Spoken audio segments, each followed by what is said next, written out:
Oh, boy. Bit of moderation ahead, but it won't last long because Arctic air is heading into the eastern and southern U.S., and we have a developing storm for the weekend. We're going to talk about it tonight. Dave Tolleris is here, and we will all tolerate him tonight Hey, guys. on the Joe and Joe Weather Show podcast. And you can support the Joe and Joe Weather Show podcast. How can you support the Joe and Joe Weather Show podcast? Well, you can do it by shopping our referral link on Amazon, and you can find that referral link on the descriptor to this podcast on YouTube. Just click on it to get you to Amazon. Amazon throws us back a little bit of coin for sending you there, and we appreciate it very much. And it doesn't cost you 1 cent out of your own pocket, so it's just perfect. You can give without giving by shopping on Amazon. Then Tempest by WeatherFlow, the revolutionary Tempest weather system is yours. It's a good tool to have when you've got winter weather coming. It's yours for the asking, and you'll be a part of the fastest growing observing weather network on the planet. The link for this is pinned to the top of the chat board. It's also on the descriptor of this podcast. And Joe Rayo has that coupon code.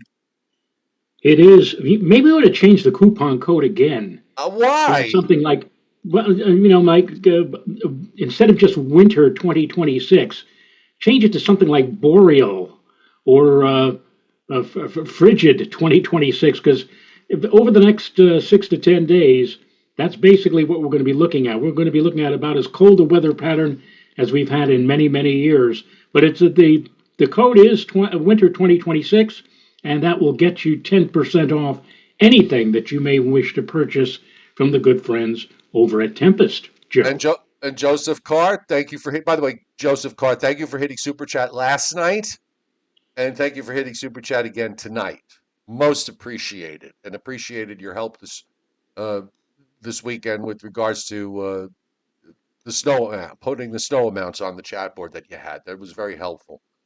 Dave Tolleris is here, and just want to give everybody a heads up. David, just stay glued. So you're on board for Friday, correct? Yeah. Okay.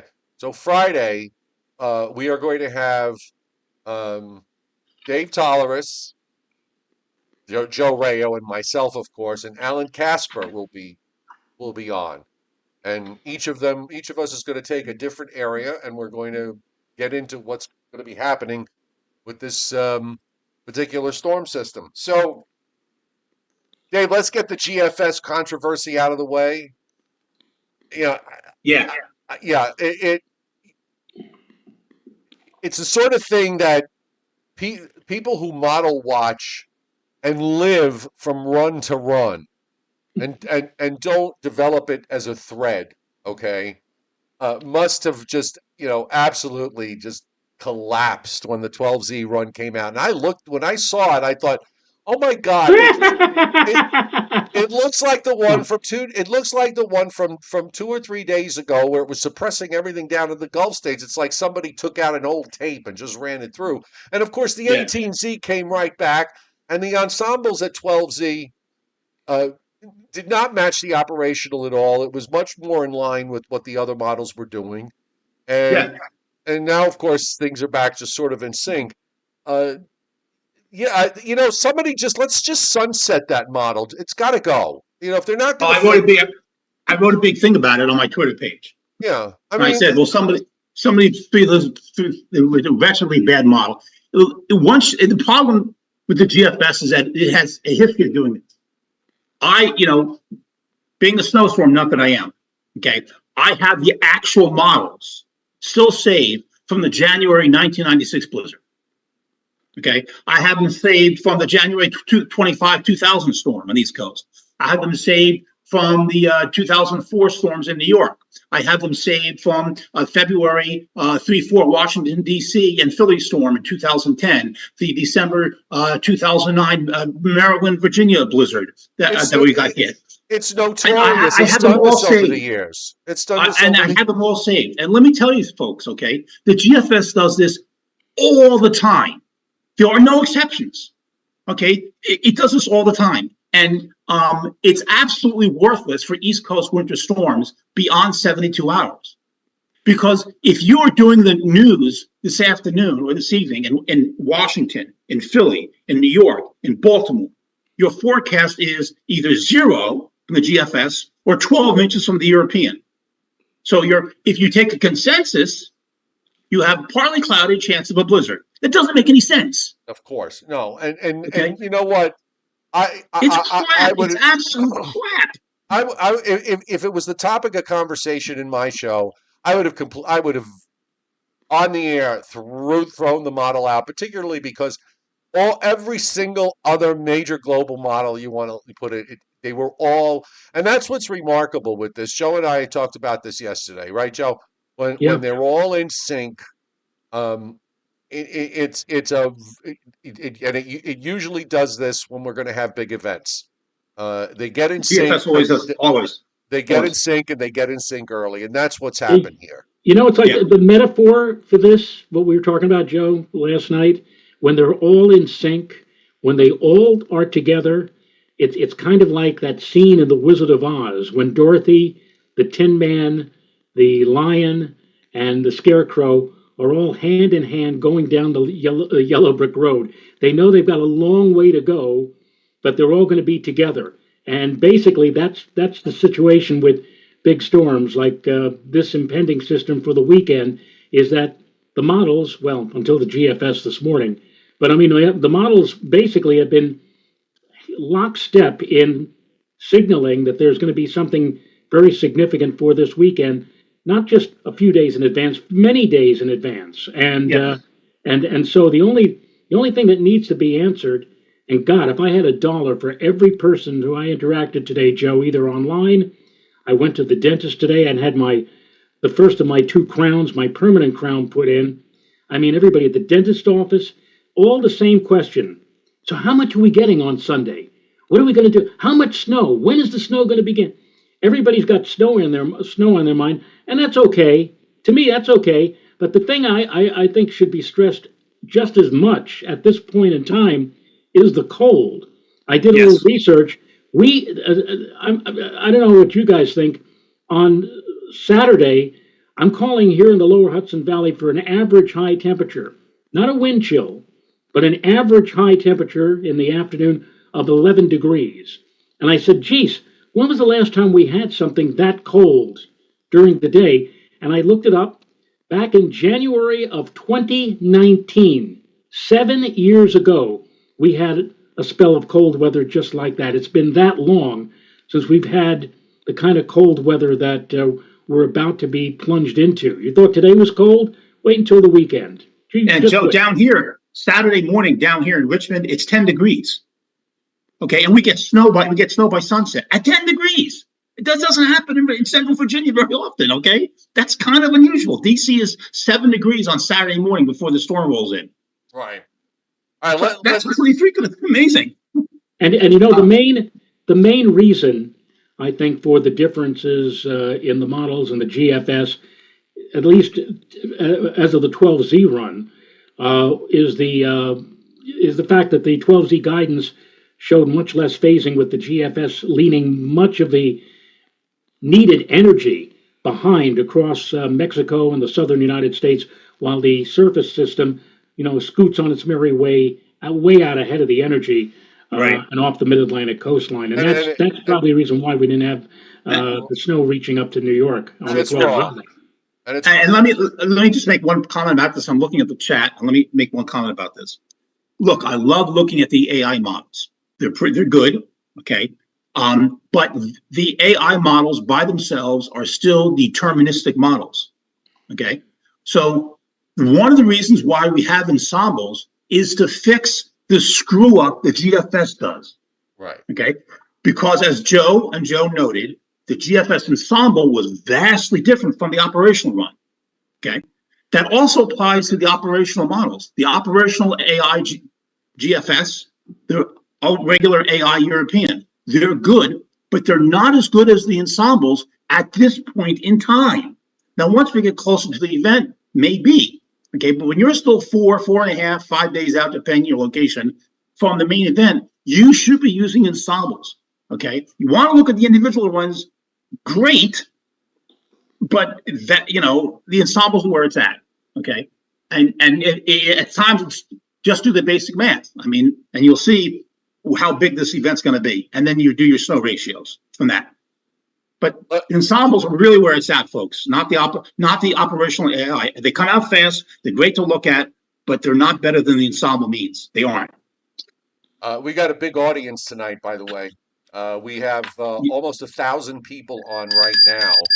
Holy Already crap. gotten 100 likes. Welcome tonight to everybody on the chat board. Welcome to those of you who are watching us for the first time, or the regular lurkers in the background, because we love you too, to tonight's Joe and Joe Weather Show podcast. We're here Sunday through Thursday at 7:35 p.m. As I said earlier, we're adding a show this week, Friday. Dave will be back with us on Friday. Alan Casper will be joining us, and who knows, I might be able to dig out a few other people between now and then. So mark it down. We will have a show this Friday. More than likely, we'll have something on Saturday and then Sunday as well. So we'll keep you posted on how all this goes. So subscribe to my YouTube channel. Turn your notifications on so you don't miss us. And thank you for those of you who have already hit the like button. If you like the show, hit the like button, because since we got 100, the next goal for us is 200. I want to touch upon a couple of things, Dave and Joe, right off the bat, because the snow gets a big play, clearly. But I want to touch upon the freezing rain issues in the Deep South, because this is going to be a huge, huge deal. And I have here, so what I've put up here, this is the 18Z European. Yes, sir. I've got this is the freezing rain QPF. It's not the ice accretion. I mean, we're talking about areas that are going to get, in some areas, if this model is correct, 2 or more inches of liquid precip coming down as freezing rain. I mean, this is. I don't remember. It's hard for me to recall seeing something this extensive in an ice storm situation like this. This is a big deal. Yeah, it's pretty bad. It really is pretty bad. Yep, and I've people down in What are 21 likes, Joe? Wow. I have folks down in the Deep South, and like I said, you have to prepare for being without power for a long period of time.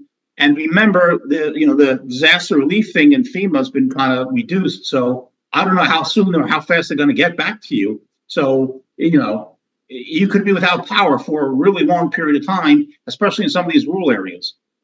Now, I switched over to the FRAM estimates, which I'm not really, we don't work with freezing rain too often where we are. You can see it. So now, when we look at these numbers, I put the FRAM numbers, which are a little lower, but they're still very impressive. I mean, is this ice? Are we talking ice accretion here? I mean, are we talking about 1.25 inches to 1.75 inches of ice accretion? Is that what these numbers mean?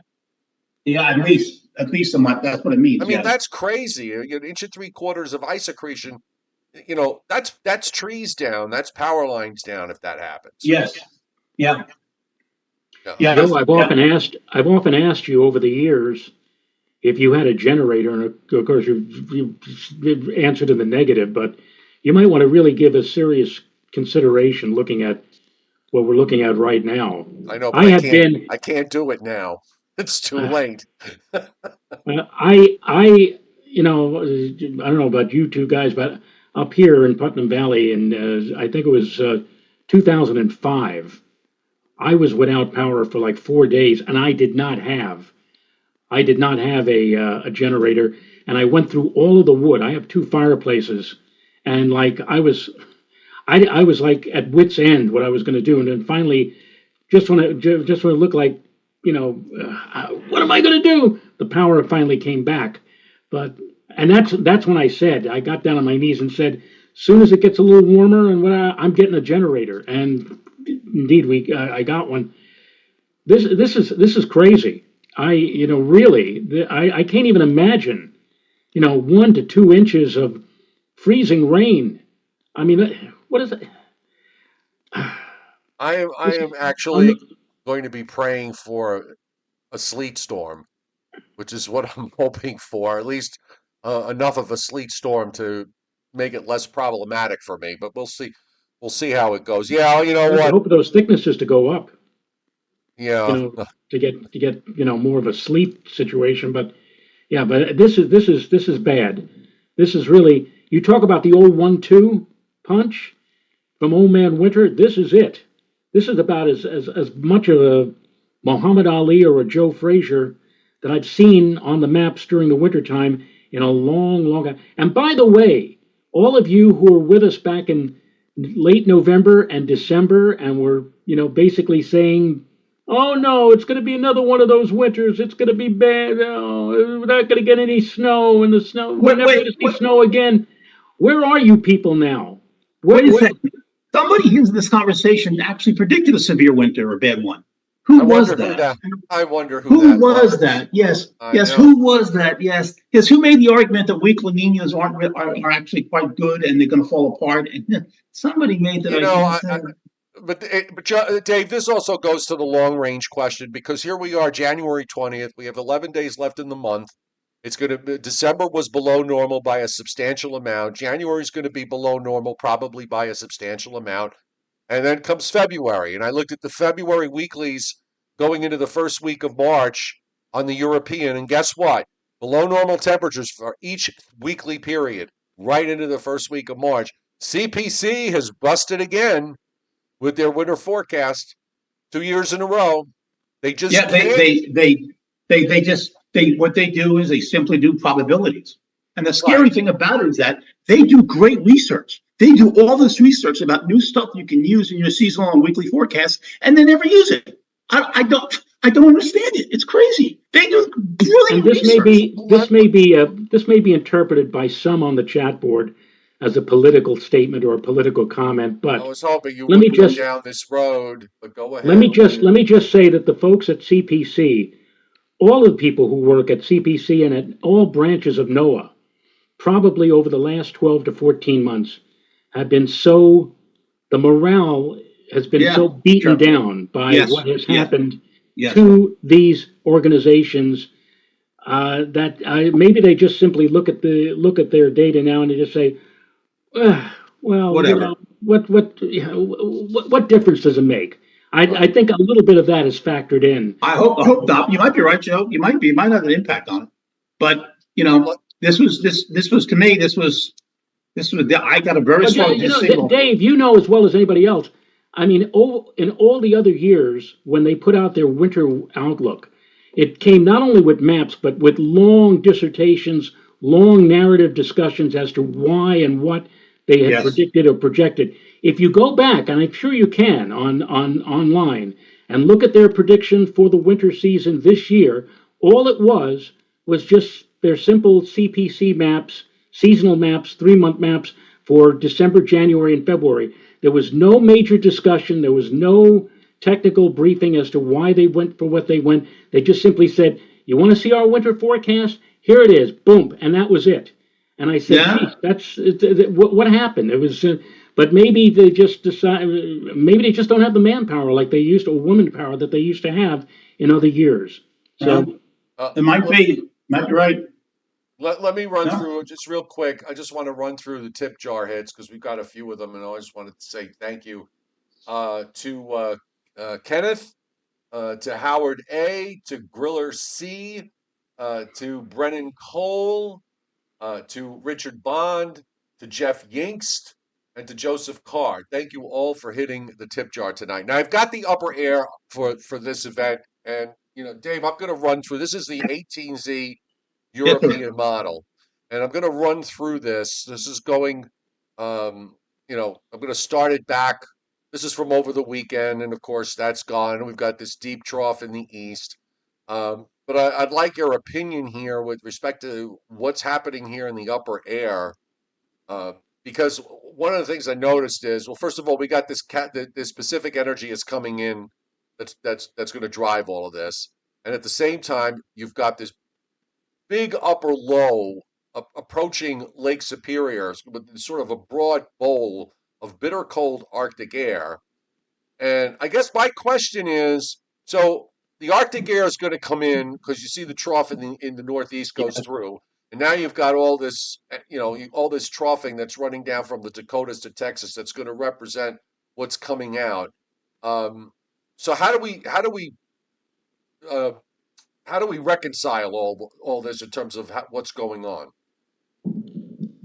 Well, go back to a little further back in time. Go back to, say, starting on Saturday. Okay, so here we go. This is Saturday morning at 7 a.m. Oh, wait, I'm sorry. Wait, hold on. Oh, sorry. 300 likes. Thank you. Wow. I hear this is Saturday afternoon. David? Okay, so this is Saturday, January. This past Saturday, the 17th. Right. Okay, so that's what it was. That was the weekend storm, right? That just ended. Correct. Okay, and the main difference is if you look at the North American map, you'll see that there's no high latitude blocking and there's no ocean low. All right, let me switch it. Hold on, let me switch it. Right. Okay, there you go. And you'll see that there's no ocean low. There's no, I want to call ocean low a 50-50 low. In other words, that's an upper low, which is located by Nova Scotia, which is 50 degrees north latitude and 50 degrees north longitude, 50 degrees west longitude. There's nothing there. It's just the trough. Okay, which is essentially a glorified cold front with a little low pressure that forms in the Midwest and moves off the coast.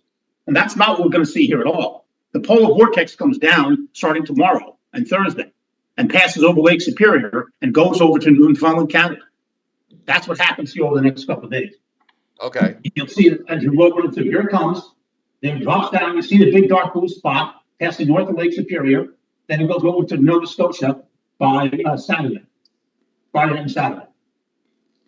Okay. So not only does that dump in the cold air, but it ensures that the southeast ridge stays very flat. No southeast ridge here. Right. Okay. So then the other piece comes in, and then that triggers, the storm for this Dave, I'm weekend. sorry. Can you make sure Dave? I'm sorry. Can you make sure you're talking into your mic? Sure. So then you can see the trough amplifies right over the Mississippi Valley, which is what you want. Okay. And you have the massive block over Greenland. So there's your blocking pattern over Greenland, your negative NAO. Well, I'm gonna just here's your block. I'm drawing it in. Here's your trough. Perfect. Go on. That's it. Okay. So now the trough, your trough there, it's got a negative tilt to it. It looks like it's a line from Michigan down to Georgia, something like that. So it's negatively tilted. And that generates a low pressure, and then it just slides off the coast. And again, because you have that huge low over Nova Scotia moving out towards the southern tip of Greenland, it's forced to stay south. It has to go around it up below. It has to swing further off the coast. And that's why it doesn't go up the Appalachians. That's why it takes a perfect track, and everybody gets blasted with snow. And of course, you have the very high snow ratios. So if the model is producing 8/10 of an inch of liquid in Philadelphia, for example, or 9/10, at a 10-to-1 ratio, that's 9 inches, but you're not dealing with 10-to-1 ratio. You're going to be dealing with a 15-to-1 ratio. So you do the math, and that's what you end up with it. So and you'll see that like the 18Z, like the European AI ensemble right now for the 18Z has 7,500s in total liquid in New York City. Okay, right. Well, that's 8 inches, but at a 15-to-1 ratio, that's 12 or 13. Sure. Okay, DC is 1.25. Well, that's 16 inches, 7. And for me, it's got 1.55. The last several runs have kept me around 1.5 inches for the past all day. Every single run I'm seeing on the European has Richmond and Lynchburg and Roanoke and Charlottesville all around 1.5, 1.4. And you do the 15-to-1 ratio, you end up with, oh my God, 18 to 20 inches down here. I'm like, holy crap. Taylor Okay. Roberts, thank you for hitting the tip jar. Welcome to the chat board tonight. Most appreciated. And welcome to the Joe and Joe Weather Show podcast. He asks, Virginia Beach, Hampton Roads update, since that's your neck of the woods. I'm trying to Yes, sir. decide. He's trying to decide whether to cancel his trip or not. He's flying back to Norfolk on Sunday. That's not happening. That ain't, yeah. Yeah, That's not happening. Taylor, You're not going. you got a quick answer to your question. You ain't going nowhere on Sunday. All right, I got the 18Z European up, and I want to run through this Yes, sir. to show how this is playing out at the surface. And of course, we've got very little actually is going on tonight. I'll come back to this in 1 second, but just to show you on the satellite loop, there really isn't a whole lot happening. You can start to see the Pacific energy that's off the coast of California that's going to get involved in all of this, and that's coming eastward. In the eastern part of the United States, from Maine to Florida, back through the Ohio and Tennessee Valley, and back even to the southern plains. It's quiet. Radars are relatively quiet. A little bit of snow up in parts of Iowa in the bitter cold air, and into parts of Wisconsin and southern Minnesota, and that's that. And with respect to some watches and warnings that are up tonight, we do still have some lake effect winter storm warnings up around upstate New York in the usual places, and in western Michigan. A lot of advisories up from Michigan back through the Dakotas. And we have the first winter storm watches up in Oklahoma, much of Arkansas, northwest Louisiana, northeast and north central Texas. And we're going to have a whole lot more of them going up as we go through the next couple of days. Now I'm going to go through the European. And I want to make this point here about the fact that I could pull up right now the European, the Canadian, the Icon, the UCMET, and lay them one on top of the other. And it's really amazing because we're still, 4 or 5 days away from all of this. But you can lay them all on top of each other, and they're almost identical. I mean, they're off here and there, but they all have the same flavor. They all seem to be doing the same thing. Again, to emphasize the fact that when you have all the major models in the long range kind of doing something, there's a high probability that it's going to happen. And here's what the European does. So we're going to moderate in the Northeast. There's a bit of a warm front that's going to come through tomorrow. Some snow goes by, mostly in upstate New York, gets left behind in Pennsylvania, which almost always happens. Thursday's the day Joe Rayo takes down the rest of his Christmas stuff. Correct. Okay, and a few others have mentioned that. And then we get a frontal passage, and then we wait for the cold air, which is going to come in later on Friday. And here's the big high that's coming down, a 52 high. I mean, that's a big Arctic high. And you'll notice there's a closed circle up around Lake Superior with the number 480 on it. So that's what we would refer to as the 480 thickness. That is brutally cold air. And it's That's the basically, vortex, yes. and it's right underneath the vortex at 500 millibars that's coming in. Now, remember, we got this old frontal boundary that's going to be lying, by the time we get to Friday, later Friday night, it'll be lying right across the deep south from South Carolina, southern Georgia, all the way west back into Texas. Bitter cold air into the north. A lot of that low-level cold air is going to bleed southward into northern Texas, northern Louisiana, Mississippi, Alabama, and Georgia. And then gradually you get into a lot of overrunning. And the overrunning that's being developed by the models, I think, is very impressive with this cold air. And you see how as we get into Saturday, this is Saturday evening, European is now pushing snow into southern Virginia. Now, how much of that is aloft, I don't know. I'm assuming that, the light blue, there's some of it's going to be reaching the ground. Joe, you mentioned last night about, having to fight dry air, and that is always an issue. But sometimes you get these situations, if you get a system that's loaded with moisture and it's got, a little bit of a tropical feed into it, it's almost like taking, we've seen the videos of people going out with temperatures when it's 10 below zero with a pot of boiling water and just throwing into it and it immediately condenses. That sometimes happens in these sorts of situations where even though you have all this cold, dry air, it's so cold that it doesn't really take a whole lot of moisture to set off the lead snows. And by Sunday morning, it has the snow to New York City, the darker blue, heavier snow in southern New Jersey, Maryland, Delaware, Virginia, the orange and the salmon colors. That's all sleet and freezing. That's freezing rain, and it's substantial, as we showed you on the prior graphic. And in fact, I'm going to zoom in here because I can do that. You can zoom in close, and I'll go back. But, across Tennessee, northern Alabama, northern Georgia, northern half of Georgia, including Atlanta, Yep. much of Yep. South Carolina, North Carolina, all in freezing rain. And then you got all that heavy snow. The purple that's in Western Virginia, that's S plus. That's heavy snow there in that purple. And that's Yes. different from the purple that's to the south on the Virginia, North Carolina state line, which is sleet.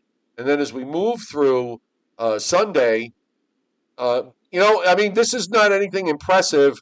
We got a low, and one thing the Europeans been doing on the last number of runs, it's pinching in this low, it's tucking it in closer to the coast, and that's I think is going to be the big difference in amounts when we get up further north into New Jersey and southern New England, and even up into upstate New York and into central New England. If the Europeans right. Obviously you're going to see significant snows in Virginia and West Virginia and Kentucky. But some heavier snows could make it further north if the European is correct. I would agree, and in fact, I want to just point out that in some of the biggest snowstorms that we've seen in the Mid-Atlantic and Northeastern United States, it's not so much the storm as it is the high. I used to work with a guy at the private weather office that I worked at for 17 years. He was from Penn State, and he said that he had a professor who used to say, in terms of big snowfalls, it's the high pressure system that's more important than the actual storm. You don't need a big storm to create a lot of snow. All you need to do is to have some sort of perturbation push into that big high, produce that tight gradient as you're seeing here on this map, and away you go. You're off to the ball game in terms of producing moderate to even heavy snowfall. And Joe and I, this morning, we were early this morning because my grandson was here, so it was like 6:30 a.m. I'm not normally up at that hour, but we were discussing, past great storms. We mentioned the President's Day storm of 1979, which before that storm hit, 24 to 48 hours before that storm hit, we had a kind of a big, high-pressure, cold, frigid air mass that we're looking at for this upcoming weekend. And that storm that produced the tremendous amounts of snow, 1 to 2 feet in the Baltimore, Washington, Philadelphia area, that wasn't really a major storm until, and this is what you were just talking about, Joe, until the storm system got involved with the high to such an extent that the high was kind of blocking it a bit and kind of squeezing or surrounding it, and then that storm went to town. In fact, that storm ended up producing a hurricane-like eye out over the Atlantic Ocean. So that and the models were terrible. The models we used to work with back then, the LFM and the PE, the primitive equation model, they were terrible. Interestingly, they showed a lot of energy, but they lacked any moisture. They didn't pick up on any of the moisture for that President's Day storm of '79, and that's why the forecast failed horribly. But again, the overall picture of what we're seeing now, as Joe and I were talking about this morning, this looks kind of similar to what we were looking at back in 1979 with the President's Day storm. Right. I don't know if it's going to get down to it's not going to get down to a 979 low. It doesn't really have to because you got the overrunning and the big high to the north. Right, but that's what I said. You don't really need a major storm. What you need is the big cold high, and you just have a little bit of a perturbation or a little bit of a disturbance pushing into that high, and you're off to the races in terms of the production of a band or bands of light to moderate or even heavy snow. That's all you need, and we've got it. We've got the big high there. We've got that disturbance. It's going to be off the Mid-Atlantic coast during Sunday and Sunday night, and at this moment in time, I don't think anybody can say with any certainty or surety who's going to get light snow versus very heavy snow, but somebody is going to get very, very heavy snow out of this. And it looks like right now the betting line would probably say South Jersey, Delaware, Delmarva area, maybe extreme southeastern Pennsylvania and down maybe into the Washington, Baltimore area. We'll see. We'll see. All right. On that note, The thing about it is that it has that little kink, the secondary low that it tries to develop. Right. Yes. I don't. That strikes me as unlikely. The European was doing that yesterday for one of the runs, and it's doing it again this evening on the 18Z. And the reason I think it's unlikely is what it is there's you have the main primary low, okay, which goes off of Hatteras, and then you have an inverted trough, which pushes up the Tennessee Valley. Okay, and that for some reason the 18Z European is developing into a second low. Right. And then of course that disturbs when you get a low that travels up from Kentucky up towards West Virginia, you disturb the low level cold air on the coast. And that's why you have the force of sleet getting into central Virginia up to the Delmarva. Now, that might be correct, okay? But usually what happens is the primary low doesn't dump a whole bunch of snow first, and then, you get a second low that happens. Usually, you have the primary low goes up into Kentucky, and then the secondary low forms off the coast. Here you have the primary low off the coast, and you got a secondary low forming in West Virginia? Oh, okay. Yeah. I had never seen that before. I mean, isn't that what happens when you have secondary cyclogenesis, guys? Okay, so Yeah, are you talking Dave, about? Dave, Are you talking about? I just want to be clear on this. Hold on. Let me. Well, go back to the surface map. I the just surface map. want to say, in regard to what Dave is just saying, I said you got to understand the key elements embedded in all of these features are still located way out over the Arctic and over the Pacific Ocean, and it's going to likely take at least 2 to 3 more days for the guidance to have a better handle and depiction of what this system is going to do. So that's so we're we just have to sit. It's fun. I'll tell you right now, it's fun watching all of this and in your mind saying like what could happen or how this can happen or like that. And by the way, we on the chat board somebody said. When I said that the betting line right now is for heavy snow, South Jersey, Delmarva, Washington, somebody on the chat board said, so that means New York City, northern New Jersey, and points north get screwed again. Rah, rah, rah. No, I didn't say that. I said the betting line right now is that. Let me point out with that President's Day storm in '79, up until the last minute, New York City looked like it was just going to get maybe a couple of inches, 2-3 inches, and all of a sudden, bam! Before you know it, we had like 14 to 16 inches of snow. That's what happens sometimes with systems like this, and it's still not out of the question. But again, it's also not out of the question. The whole damn thing could go right underneath us, and New York City just gets a glancing blow with just a little bit of snow. We'll see. That happened in the 2016 blizzard. Remember, right up until the end, and the NAM caught on and pushed like 1 to 2 feet of snow in New York in the last 36 hours. Right. Well, all the global models were saying like 2 to 4, or 3 to 6 inches, and the NAM kept saying 24 to 30, and we're saying the NAM's crazy. What the hell is the NAM? Well, how are they getting these numbers? And literally, like 6 to 12 hours before the event started, boom, the global model said, the NAM, that's a good idea, and went full forward with what the NAM had been predicting for like 2 days. That's correct.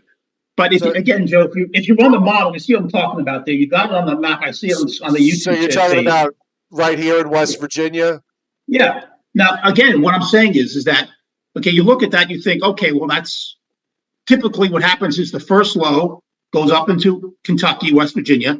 Then the second low forms off the coast, right? That's what typically happens. No, that's not what's happening here. No, I'm looking at this, by the way. I'm seeing this, what you're describing, is two totally separate things. In fact, it's the inverted trough in the Gulf of Mexico, and you have a warm front that's going to be lying off the Carolinas and Georgia, and you're going to get a warm frontal wave that's going to develop, and that's your 1008 low. I'm not really overly concerned about. Now, the upper trough is actually lagging a bit, and that might be a reflection somehow of that, because when we go out to 144 hours, for whatever reason, and I think it's because of the upper trough, the ocean low goes out, but then there's some sort of like, a low that forms on that the stretch of the isobar, and it actually brings back a little bit of snow into New Jersey and Long Island. And there you see it right there. There's like all of a sudden there's a 94 low that's sitting Yeah. east of New Jersey and south of Long Island. That's with the upper trough coming by. So maybe Right. that's what we're looking at here. Is what you see in West Virginia is not really a primary going there. That's just a reflection of what the upper trough that's moving east. Right. And what that, if that's the case, then I'm not sure about the mid-level warming that the European is putting over portions of the east and middle Atlantic, like it's doing at 18Z, because Right. it's acting as if the primary low is in Kentucky and the secondary low is off of Hatteras, and that's not what it is. The primary low is off of Hatteras. This is a secondary low coming into Kentucky, West Virginia. It's got exactly S backwards. So I'm not convinced either solution is right yet. It just strikes me as odd. Yeah. I mean, okay, you have the main low going over North Carolina, then you have another low in Kentucky. Oh, okay, maybe it's unusual. So we'll see. I'm having a bit of a tough time keeping up with the super chat hits tonight, so that's a first world problem. But Jason Kaplan, thank you for hitting the tip jar. Looking forward to a storm possibilities for later this weekend. We have Frank Scalera, excellent show tonight. Thank you, Joe and Joe. Thank you for all you do, and thank you, Dave Tolleris, for joining us and bringing in the snow. Scott Briller, the chairman, wants to point out, thank you for hitting the tip jar, and says, I think Richmond's record snowfall is 21.6 in 1940. That's correct. Can it be? Now, I'm going to ask you this question, Dave. Did they move the snowboard out to an open area instead of having it Well, under the canopy? in 1940, I believe the office was in the city. Okay. When they were measuring, it was in the city. I don't think they were measuring at the airport at that point. Well, we'll see how that goes. Carl Schmoyer, I hope I got that right, Carl. Thank you for hitting the tip jar tonight. And Emily Cole, so excited for snow. Thank you for hitting the tip jar. My family and I have been lurkers enjoying your show for years. See, eventually they get on the chat board. Thank you so much for hitting the tip jar. And if I missed anybody, because I can't retrieve the whole list right now for some reason, thank you very much for hitting the tip jar. So, you know, what would be interesting, Joe. On the tip jar, Joe, did we mention Emily Cole? I just did. Okay, Emily, and I'm running down my list here. Carl Shamoy the third. I got everybody out from Emily Cole South. Yeah. It's the ones before that. I'll see if I can pop that up, but I think I caught just about everybody. If I missed you, I'm sorry. So I always like to say thank you, and a big thank you. 400 likes. That is our 400 Cioffi, likes. And Cioffi, when you're on Pivotal Weather, yes, sir. Okay, go to the link that has temperatures, surface temperatures. Okay, let's do that because that's kind of exciting. Hold on. Yeah, and I want to show something after the storm, which will just knock you on your ass. Oh. I mean, you're not going to believe how this is. Oh, I'm going to believe how cold it is. Hold on. So let me just roll out. Let's go to Saturday morning. This is Saturday morning, in and around we were doing this yesterday off the European. 5 in New York City, 3 in White Plains, 5 in Philadelphia, 6 in Baltimore, 7 in Washington, mid-teens down to the Carolina state line, and then you get into 20s across North Carolina, and low 20s. And this is where you're setting up the ice storm, by the way. If you look in Alabama and in Mississippi, in the northern halves of both states, you're talking about temperatures below freezing. And in the northern quarter of the states, we're talking about temperatures down near 20. And then you go further north into Tennessee, it's in the teens in single digits Saturday morning across Kentucky, below zero readings throughout much of Ohio. Double-digit below zero readings there, and also up into part of Michigan and beyond. Okay, what day did you want me to look at? Go to, let's see, hang on a second. I'm on the 12th lead. I was looking at 12. Let me see if the 18Z still has it. Oh, no, All okay. right. Try to No. try to keep yourself on the mic. Yeah, go to the 12Z link. I want to show you something in the 12Z European. Okay, 12Z European, same temperature Yeah. map. Yeah, same temperature map. Just go to the 12Z one. Okay, I'm here. Now go to 240 hours. Oh, I know what he's going for. Oh, look at this. I mean, these are crazy lows. Look at that in Virginia, a -9, -10, -8 in Washington, -7 in Baltimore, -8 in New York City, -5 in Philadelphia, -7 in Trenton, -16 Sub-zero. Joe, in Poughkeepsie. Sub-zero in New York City. Yes, below 0 in New York City, -8. Yeah. Well, we Joe, got to get there first. if you can give me sharing capability for Of one course. moment. Absolutely, Joe. It's what I live for. Hold on a second. Give me a second here. Let me bring you up on the screen so I don't make any mistakes tonight. So far, I've been doing okay with all the technical stuff. Go ahead. Okay, very good. Thank you. I'm gonna to go in line with what Dave just had mentioned. Hang on. Boom, boom. And what I'm bringing up here is from the Climate Prediction Center. Yes, sir. Risk of hazardous temperatures valid from January 28th through February the 3rd. And I want to point out here, this zone right here is a high risk, not a slight risk, not a moderate risk, but a high risk. And look at the size of this area. This obviously is inclined, the folks over at CPC, they're inclined to probably be predicting near or record-breaking temperatures for that time frame from the 28th through the 30th. Keep in mind that there are a lot of places in this zone that probably have records on the books, all-time record low temperatures of somewhere in the -10 to -20 degree range. I know in Cincinnati, I think during the great cold snap of January 1994 went down like 22 below zero. So what we're seeing here is the implication, and Dave was the one who mentioned it, who brought it up, and I knew exactly when he said go to the 240 hour. they are suggesting you think it might be cold this Saturday, or it's cold now. Wait until this time frame from the 28th to the 30th, and we may very well be seeing some of the coldest air that we have seen in a very, very long time. And even look, Long Island, New York City, this is not high, this is moderate risk of hazardous temperatures. So, I mean, like, my God, we're looking at probably one of the coldest spells of weather potentially coming up as we near the end of this month of January. Incredible. In fact, and then Joe, Cioffi, if you Yes, sir. you take a look at, you can call up the tropical tidbits and look at the 500 if you want to, or pivotal weather, either one, and you can see why it gets so extremely cold. Because it's easier. Hold on a second. Yeah. And I want to bring it up on the screen too for everybody. Yes, sir. Just want to Delaware weather guy. Thank you for hitting the tip jar very much, and a cup of coffee for Dave as well. Thank you so much. Okay, let me get the screen reset here, and we can take a look. So out to 240 hours. What's up there right now is at 150 hours, so that's Monday, January 26th. Right. Just run it. There we go. So 29th, 240. Right there.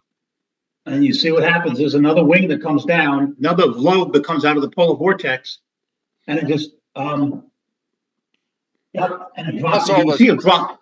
You can see how it drops down from Manitoba down to, I don't know, Montreal or Messina, New York, and you get this gargantuan trough. And what happens is, if you look at the surface map at that point, you have due north winds from the Arctic region going straight down to Virginia. All right, so I've never seen a north wind that amazing fetch of wind. I've never seen that before. Ever. Let's take a look at this. So this is a 246 right there. So there you go. So what Dave's referring to is, this. That is, yeah. I mean that's a setup with a 55 high in eastern Ohio, and those kind of winds and the low position where it is. This is typically how New York City gets below zero, and because Yes, it's right a down the north Hudson wind Valley. Yes, straight down yes. the Hudson Valley. Because when you And get these high that come down from the northwest and go to the south, you oftentimes, even in the coldest of air masses, all of a sudden you'll get a west wind that develops at like 1 or 2 o'clock in the morning, and the temperatures stop dropping because you get right. downslope from the mountains to the west and northwest. So yeah, that's brutal. That's just brutal cold. 492 Yeah, thickness, almost 504, 498 ish to New York City with that northerly flow like that is just crazy. It really is. yeah. But I posted about this on my Facebook page, and I mentioned on the video last week. When did I post it? I posted today's what Tuesday. I posted it on Saturday. Yeah, mhm. severe Arctic outbreak of the month. Yeah, that's right. So Um, I brought up the snow map. I just want to kind of to get your thoughts on this because the European has been went up yeah, at 18Z, yeah. and let's forget the snow ratios for a moment, okay? Okay. But if we took these numbers that you're seeing here, I mean, do you think they're all doable? Well, yeah. I actually, I kind of think I do actually. Um, and the thing about it is that what you want to watch. This is what I'm doing. This is how I'm handling it. I'm watching the QPF numbers. Okay, I'm looking for trends. Okay, So if you look at the liquid amount on the 18Z European, all right. Give me and a then you minute. look, Give me a minute. I'll and then, catch and up then you to look you. at the 12Z, and then you look at the 6Z, you'll see the numbers are very, very consistent. All right, let me get to the So, QPF. So hold on a yes, second. sir. I can use total QPF because this is the only event really in the game. Yeah, you So can use that if you want to. we're looking at almost an inch of liquid around New York City, half an inch Yeah, as far. See, this is the thing that for the whole idea of suppression, you're not going to see half-inch liquid amounts going all the way up to Saratoga and north of I-90, but that's what you're seeing here. I mean, right. some of this is from the weather fronts going through and so on, but you got 6/10 of an inch in Worcester, you got 6/10 of an inch in Hartford, 7/10 at Poughkeepsie, and then you've Yeah, got inch plus liquids through New Jersey, southeastern PA, yep, down. Then you start to get into almost 2 inch amounts in parts of Virginia and even yep, higher. yep. And this is going to be, a I lot of mean, virtually all of this is going to be snow until you get down into North Carolina anyway. 1.7 at 10 to 1 ratio, that's 17 inches for me. If I'm at 15 to 1 ratio for part of the storm, Hmm. I don't see how I don't get 20. Maybe I'm missing something. Well, you Okay. know what, let's just to be fair, because Now, but my point everybody's was that everybody's that's the throwing eight. maps up. People are My throwing point, maps up. But I know. Go ahead. my, I know what you're. Go ahead. I'm sorry. Go ahead.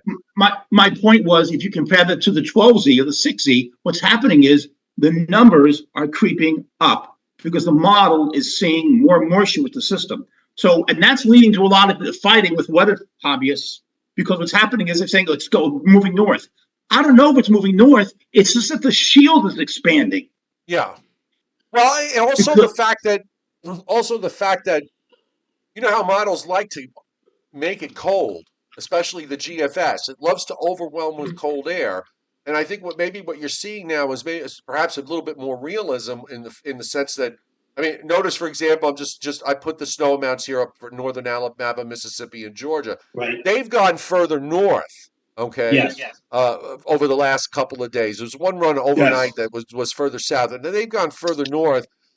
It might be just more of a reflection of warmer air just being able to penetrate further to the north and making the system that much richer in order to produce higher precip, and not so much the positioning, because the low centers, it's a little more tucked in. I just think that the models are seeming to pick up on the more impressive uh, moisture shield Yes. that we're seeing, as opposed to a low that's going further north. This is a flat wave. It's not a deepening. It's not a deepening a cyclone. It's a Right. flat wave on a warm front. It'll eventually Yeah. deepen into a cyclone. So it's really all about the overrunning, and I think the models are picking up on the fact that the overrunning here is going to be extremely impressive. Um, if you're in the deep south, if you're in the northernmost counties of Alabama and northern Georgia, you're right on the edge. A And lot then of ice there. yeah, but A exactly, lot and of that ice. ice is going to extend down into into the middle part of of both states. Yeah, I think so. I think so. It should get close to a Birmingham, or is it which one's further north? But Birmingham, yeah. I don't know if it get down to I don't know if it get down to Montgomery, but it's definitely Birmingham. So Um, Thank you, Luarizio, for hitting the tip jar. Appreciated very much. Very generous. Thank you. Also, Carl Semkow. Thank you. And he says, I grew up on Long Island watching you guys, and Cioffi was the Jim Jim Cantori of his Cantori. day. Oh my God. Thank you. Actually, Jim, if he still lives here, he lives like 20, he lives only about 25 miles from my house. Thank you so much. Really, really appreciate you hitting the tip jar, and everybody else that's hit the tip jar tonight. All right, so just real quick, uh, West Virginia, Kentucky, um, and of course, your state in Virginia and the Washington D.C. Baltimore area. This is where WPC has for Saturday, and you don't right. often see this, but this was the afternoon forecast. They have a 70 to 90% chance for at least. Now, I'm just simplifying it because they do a quarter of an inch liquid equivalent of snow or sleet. I'm Right. just going to make it at least 3 inches of snow just to make it easy. But they have Virginia into northern North Carolina, back to West Virginia, 70 to 90%, and that's on the day 5. So that tells that's a pretty high They don't throw their numbers out here in the long range easily. No, Um, right, right. so this is pretty impressive. It is. It's very impressive. It is And very for impressive. and the next day, WPC's got a 30 to 50% chance, which is day 6. This is also, you don't see this too often. From North Carolina, eastern North Carolina, up to New Jersey, Long Island, southern Connecticut, and southeastern New England, 30 to 50% chance. And the lighter green, it's a 10 to 30% chance. So uh, WPC is on board. I guess we could say Yeah, that. they are. They are. All right. They very much are. So, and I think that's very reasonable. So, and in fact, if you go to Weather Bell, for example, they do snow probabilities on their ensembles. The chances of seeing, this much snow. And let me see if I have it up here on my screen. Let's see here. Where did I do with it? To get rid of this screen here. I don't want that. Snow probabilities. This is the ensemble. The snow probabilities. Winter. Yeah, for 18 inches or more in South Central Virginia, it's got a 30% chance. But for 12 inches or more, it has a 75, 80% chance from Richmond to Charlottesville to Roanoke. And for DC, it's got a 50% chance for at least 12 inches. So, and then for New York City, 6 inches or more, it's at 70% in New York City. Wow. And so, somebody in the chat asked me, do I think New York City is going to get a foot? Yeah, I do. I think they'll be close. 8 to 12, maybe 9 to 14, something like that. But yes, I think Right. so. Well, certainly a good early guess, but I would just say let's wait till Thursday to Yeah. to really we get another couple of days to look at this and kind of digest it all, and Yeah. then we'll get into So, I mean, Thursday. I'm not going to go for the forecast of high probability of 18 inches. But what I'm saying is that I think, I have a really good shot. You can go on the probabilities of where you're going to get to 12 inches or not. And, so it's an average, it's a mean, and it gives me an idea where this heavy snow is going to set up. And you have to watch these things change. But I'm looking pretty good. I think it's significant storm. I'm very happy with the way it's developing. Okay, Joe, we're going to do a quick Briller Jeopardy here. Scott said the Briller Jeopardy direct straight at Dave. Okay, so he's got the top 10. He listed the 10 snowiest winters in Richmond, David. Yes. I'm not going to ask you to give all 10, but perhaps if you could give the top 3 or 4. Well, one of them was a 62-63 winter, or it's a 63-64. I know they ended up with like 40 inches in one of those winters. Okay. All right. So 65-66 is on here with 29.2. Right. Okay. I thought there was one before that, which was around 40 inches, 41 inches for the winter. Well, 35.8 and 66-67. Right. That's one of them. That was, we had 2 blizzards there. Let's see here. I thought there was one in 62-63. If there was, it's not 1995, 1996 was one of the top 10, I believe. Number 8. 95-96 was number 8. Let's see here. 57-58. Did that break into the top 10? I don't know if it down here might not have. No, there is there's one for 59-60. The 59-60, because we had 2 Norfolk storms. That's right. correct. Yes. 32.3. Right. Can you give me number 1 and number 2? You meant number predictions. Okay, I thought. Number 1 and number 2 snowiest winters in Richmond. Okay, hang on a second.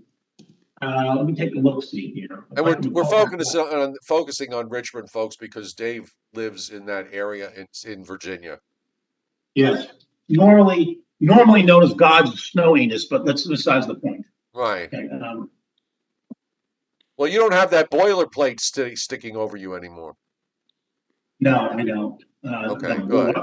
Yeah. Let me see here. Snowfall. I think it might. Don't look it up. I want you to do it from memory. I can't. I'm trying to remember the maps, because the maps. I remember the maps, and the maps will trigger something for me. Okay. No.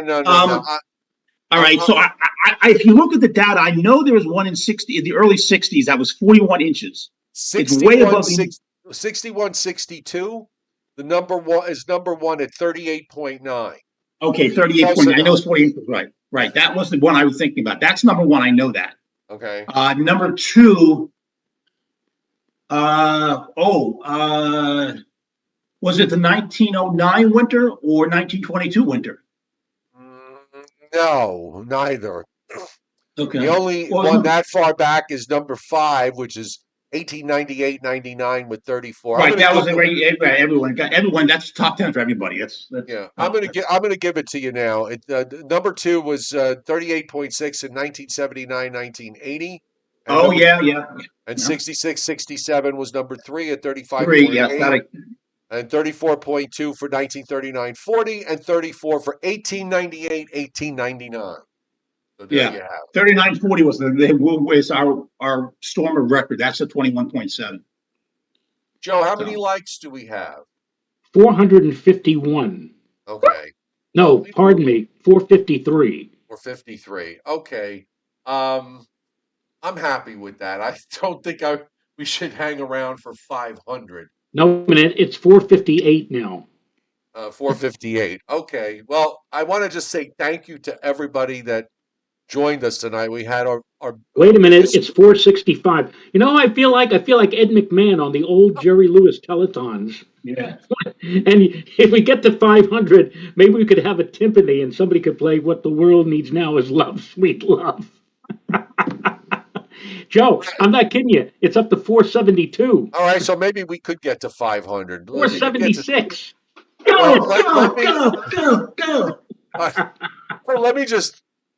Well, we still have a lot of people watching. Let me just.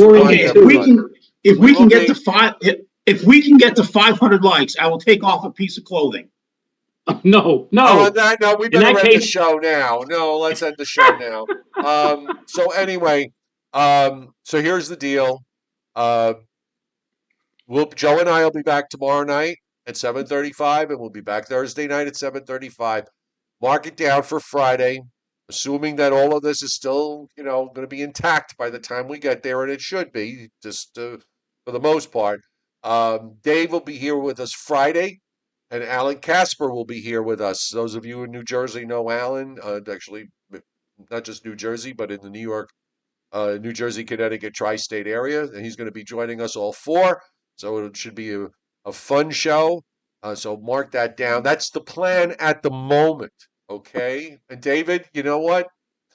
We adore you. At least I Well, do. who doesn't?